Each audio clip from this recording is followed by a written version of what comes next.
Hey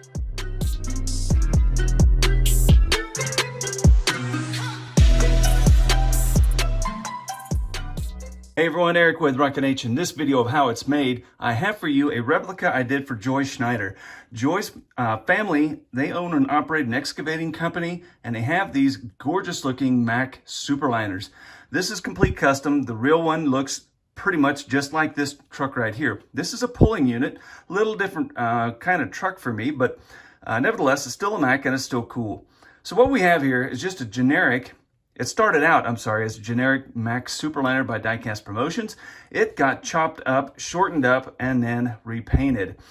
One thing you'll notice though, you can kind of see it right here, right there. You can see that there used to be air cans on this cab. That's the way they come. All Superliners by DCP come with air cans. Their real trucks don't have them, so the air cans on this one have been deleted. What I did to accomplish that was I put a small piece of scrap styrene right here in the back, and then on the outside, filled it in with body filler. You can kind of see the outline, just barely, you can kind of see the outline where the hood was cut out for the tube from the air can to go into the frame.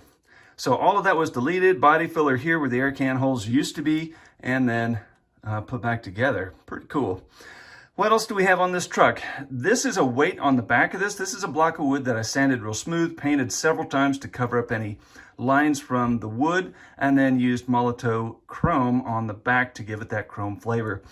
Full fenders come out of my store, as well as the front floats. These are Canada Coda version 1 floats. These are very hard to get as of this recording. This may change in the future if these are sourced again, but right now, if you can find them, make sure you buy all you can, because they're worth a fortune, because you just can't get them from Canada Coda at the moment. The engine remains the same, and the lights were painted with Molotow chrome.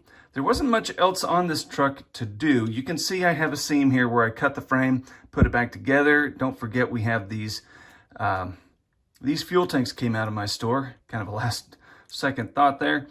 And what else? Oh, and then right here, I'm not in love with this idea right here. This is where the exhaust comes out of the hood. On the real truck, this is about in the same spot.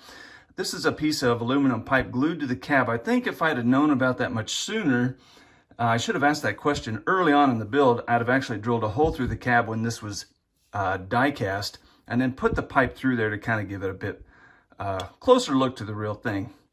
Nevertheless, slick looking truck, decals by Circus City Decals. Everything else was reused from the original truck. So pretty slick looking outfit. I really like this, turned out really cool, and I hope Joy likes it as much as I did making it. If you'd like to learn step-by-step how to do builds just like this, go to diecastlab.com. That's my teaching site where I'll show you step-by-step how to make cool custom builds.